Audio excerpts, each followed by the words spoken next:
Welcome into our first edition of Inside Southeastern Sports. I'm Jay Lindly, now joined by Coach Tyler Fenwick, and obviously no games on the slate for the Savage Storm, at least not until January.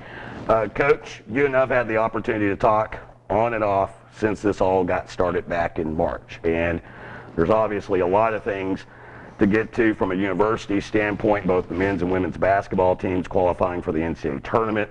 That rug gets pulled out from under them, and then for you, spring football kind of gets pulled out from underneath you. And while you and I have got to talk in some regard, I've found some of the stuff interesting back in the spring. So let's kind of rewind back and talk about the spring season and just how difficult that was. What were some of the creative things your coaching staff did to be able to connect with the players as basically everyone went to distance learning, i.e. online learning? Yeah, well, I mean, you got to sit back and you got to look at, okay, all these kids are being taken out of their environment, their structure, where they're getting up, going to breakfast in the morning, they've got their class, they've got study hall, they've got lifting, they're excited to get back on the field for spring practice, and then we all got to go home. And so now it's like, okay, well, how do we continue to progress, and how do we continue to get the information so that we can not have spring ball, but also be able to improve, our program and improve, teach the schemes and review things and continue to move forward. And so, I thought we did a pretty good job of being able to, hold Zoom meetings, make things creative, so it's not, you're just not on there, kids just aren't staring at you and lecturing, but it's more interactive and, being able to, watch film, with them, with the split screen deal or whatever it is. And then I think we were very, very creative with just, having different games and having different interaction.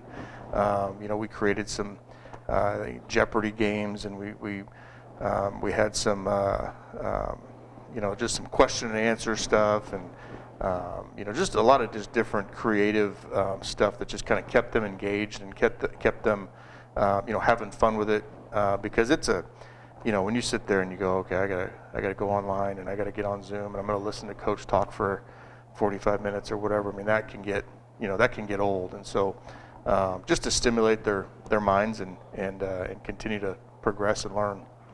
Obviously, a lot of people look at the game of football and they realize the physical aspect of it. But as the head coach in doing this process as you have now since April, do you feel that perhaps this has maybe increased some football IQ, the mental side of the game, maybe a little bit more than the physical side? Yeah, well, for sure. I feel like now that we've been through a season, we installed, new schemes defensively and offensively, and, we kind of got a year under our belt of just learning every week, and a lot of guys playing positions that they hadn't played before and things like that. And now, when we go out and we do our skill instruction stuff, and we're teaching and we're doing whatever, we're talking football, we're all talking the same language now, we're all communicating in the same way. So when I talk about a play or we talk about the verbiage that we're using, there's constant feedback and discussion, and we're all, it's like, it really is, it's like learning a whole new language for these guys. And so now they're able to make checks, and they're able to say, okay, yeah, it's this formation, and this is the coverage we're going to be in, and this is how we're going to handle this, and this is what we call a blitz. And, so there's just all of that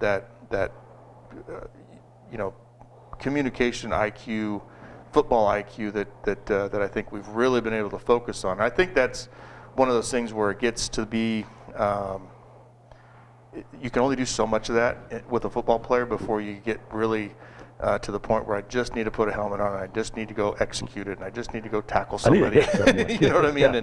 And because that's what they're used to for the last, But from your standpoint, you were kind of a late hire, if you will, and you inherited a team that was filled with a lot of underclassmen, and then on top of that, your recruiting class, as young as this group was a year ago and still young today. Yeah. Do you feel that this little weird timeline that we've been in has maybe been a little more advantageous than what you would have thought? Yeah, I don't ever feel like there's ever a sense to sit there and just dwell on the negative. I mean, obviously we all want to play football. We all want to, but how can we sit here as leaders of this program, our coaching staff, and say, okay, how can we turn this into a positive, and how can we look at that, as a positive? And I think, when we got through the season and we addressed, what we felt like were the issues of the struggles that we had, and we said, okay, we got to go out and get, some transfer offensive linemen and build up our offensive line. And we bring in James Walker and Dylan Yandel and Daquan Montgomery, and we move some guys, onto the offensive line, and guys like Jordan Porter at safety, and Keyshawn Somerville as a transfer corner, all this stuff. And all of a sudden you're sitting there going, well, now we've got some time to get them caught up on the terminology. We got them, we got some time to develop those guys. And I think we signed a really, really good freshman class this year that I think is going to contribute early, that maybe they wouldn't have been ready to contribute as true freshmen, but we now have time to develop those guys in the weight room this fall and through the spring and get them ready for fall of 21. And so they can be, serious contributors and help us out because of the developmental part of it. Of course, here in the next couple of weeks, with there not being any games, we'll have plenty of time to talk about specific players and things and such. But I'll get you out of here on this. One of the more interesting conversations you and I had back in the spring, quarterback play. And you're an offensive guy, you're offensive minded, and you were just kind of relaying to me the thought process that as the head coach, you're kind of having to oversee everything. And this little break has given you an opportunity to really focus and really talk with those guys and get them more in line with them seeing the field and seeing things the way you want them to see it.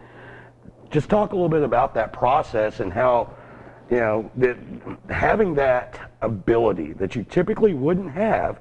Yeah. Was that kind of invigorating for you as a head coach? Yeah, no, there's things that, we've been able to spend a lot more time on, more of the little things, the little details. Maybe something that happens 2 or 3 times a game, that you make sure that you cover and you make sure you go over so that we're ready for it. But, we've been able to really break things down and really kind of look at and have like hour-long discussions on some of the stuff that how do we beat this and how do we beat this coverage, and what does this blitz look like, and really dig into almost where they're seeing the field as a coach, and how to put us in the right position and how to get us into the right checks and things like that. And I think their development. I mean, and we've been doing this so long. I mean, we're what I mean by that is all the way back from March, April, that we're kind of running out of things to talk about now. It's like now we need to go out and execute it, and we need to go out, and I want to see that, that they see this and they're going to sit there and make a check and turn the run play from going strong and going weak because of numbers or whatever it is, or checking us into a cover 0 beater, or something where they have control. Where last year it was just here's the play that coach is calling and I'm going to run the play and we'll see. Now they can manipulate defenses and make us successful, and they can be the coach on the field that's actually changing the play. And so I think those are the things that now they truly are going to be coach on the field. So we have been able to do some skill instruction with them out on the field. We get 2 hours a week with them, and so we're able to some of the guys that mechanically we've been able to break down and just kind of tweak some things in their mechanics so that they're a little bit more accurate, or they're throwing harder, or their feet are in the right place, which is stuff that you can't really, it's hard to do when you get into fall camp, because everything's about scheme and installing and reading this coverage and different things going on. And so we've been able to break down the techniques a little bit more and dig into that too as well. So that's been good for us too. Of course, coming up in the weeks ahead, we'll get a little bit specific with players and personnel groups, and we'll even talk more about philosophy. Hopefully we won't run out of things to talk about over the next couple of. This is a little bit different for us because most of the time we're in this situation. We're coming in talking about spring, fall camp, getting ready for game number 1, which would have taken place this week in a normal year. But I'm sure we'll have plenty to talk about over the next couple of weeks, Coach. Yeah, well, I know our guys are hungry and they're anxious to get back out there and whenever that is. And what we continue to talk about with them is you know, we're going to prepare ourselves to get bigger and stronger and faster and keep learning. And when they say go, then you know, we need to be ready to go, and we need to be ready to, you know, should be a lot of pent-up energy by then on everybody's no side. doubt, no doubt. And you know, hopefully at some point we'll be able to at least put some helmet and shoulder pads back on, and at least get out and execute and go. And I think you know, our kids are doing a good job of you know, the work ethic and the hard work and that they're putting in, the competitiveness and all that stuff. So it's good to have them back. I mean, you know, at the end of the day, it's good to have those kids back and on campus and seeing them every day and interacting with them every day. And you know, you end up missing that when you've had it for so long. So again, talking with head football coach Tyler Fenwick. Coming up, we'll be talking with Coach over the next several weeks, as I said, right here on Inside Southeastern Sports.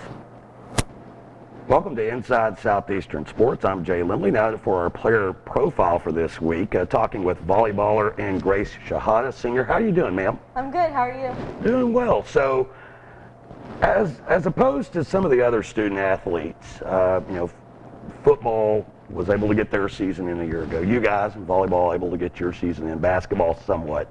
Spring sports canceled. Now it's kind of flowed back over into what was going to be your senior season. What's it been like dealing with this? What was your reaction initially whenever the Great American Conference said that all fall sports would be pushed to the spring? Right. I mean, it's a time of the unknown, really, and I was kind of always on my toes wanting to know, you know, what's going to happen? Are we going to have a season? Is it going to get postponed? But you know, after it all, I'm really, really blessed that I get a couple more months to really train and work with this new team, and then come out more prepared to hopefully play in the spring. Of course, you talk about that, obviously, Coach, bringing in a lot of new recruits. How difficult is that, though, going through the training aspect? That are we or are we not? How difficult is that to keep motivated? I think for us, it's really important to realize that we have, you know, 10 new girls. They outnumber the returners, so mainly a new team, and out of all teams in our conference, we could be the one to really benefit from this extra time. We get to break things down a lot more, you know, more positional stuff, getting to recognize like new plays, stuff like that. So I think getting to all be on the same page over these next couple of months will really help us. And you know, staying motivated in that we can come out on top because of the situation keeps us motivated. In addition to the athletic standpoint, the educational standpoint, you guys had to go into distance learning last spring to finish out the semester, and you know, a lot of people, you know, were asking me thoughts on it. Personally, looking at your generation, given how you guys have grown up with social media and everything else, I felt y'all were really equipped to handle that. What were your thoughts whenever you had to make that move into distance learning? Yeah, so I think, you know, being at home, you have a lot more time to train athletically, and then on top of online learning, you know, you can get your classes done in the morning, go work out, you know, do your outside workout or whatever you can, you know, at home, and then get, you know, to continue doing what you need to do. So I think for me, I really enjoyed it. I had more free time to kind of focus on, you know, playing volleyball outside and training when gyms started to open. So for me, I liked having that extra time. Did you feel you missed out, though, maybe a little bit on the social interaction aspect of a college campus? For sure. I mean, I definitely missed my teammates. You know, in the spring, we had 8 returners, so usually we would have, you know, been training with those 8 girls and becoming really close. But, you know, going home, of course, I missed my teammates. And then some of us moved back up pretty early in the summer, I think late June, July, once the gym opened, and, you know, kind of made up for that time that we missed in the spring. Again, talking with Grace Shehadeh, tell us a little bit, because you're not just a student athlete, you're president of SAC. So tell us a little bit about SAC. What exactly, for those that don't know, what does that stand for? So SAC is the Student Athlete Advisory Committee on campus. It's made up of only student athletes, and we have 2 advisors that are graduate assistant coaches. We're basically, how I like to say it, is that we're the voice of the student athletes. We meet once a week. We come up with events to give back to the community. talk about any comments and concerns maybe going on between our teams, try to better those things. We are most recognized for probably putting together our sports awards show at the end of every year. This past year was a little bit different with having to do that online, but it turned out really awesome. So talk a little bit about the planning, the organizing of a virtual award show. How much time went into getting that accomplished? A lot more that it was online. Usually we start planning a couple months in advance.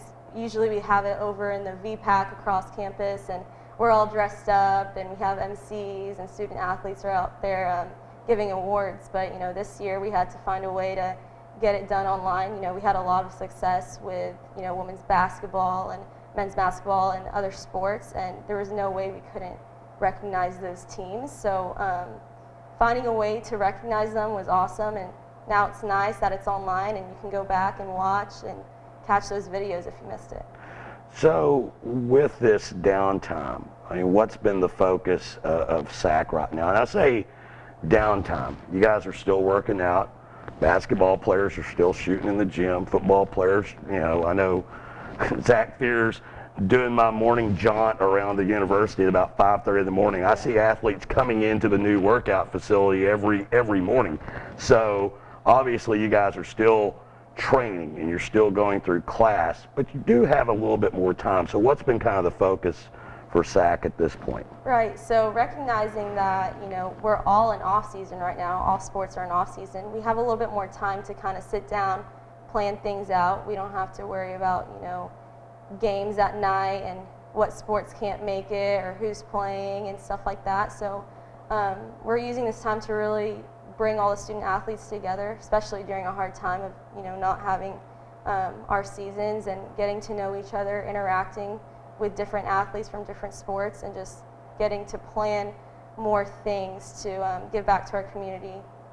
One of the things you and I were talking about off air is that there was maybe a little bit more camaraderie in your freshman, sophomore years, and as you kind of get older and you get into your own thing, you kind of lose that. How important is that for you guys to basically, I guess, reinitiate that and try and, I guess, set sort of I don't want to say a plateau, but just set a kind of a level base for you guys to grow, not just you. You're a senior, but the people thereafter to take SAC seriously. Right. So, kind of when I was a freshman, sophomore, and the people above me in SAC graduated, now I'm kind of stepping into that role of, being president, and I'm hoping with, big SAC turnout and interaction this year that, a freshman or sophomore will want to step into that role when I leave.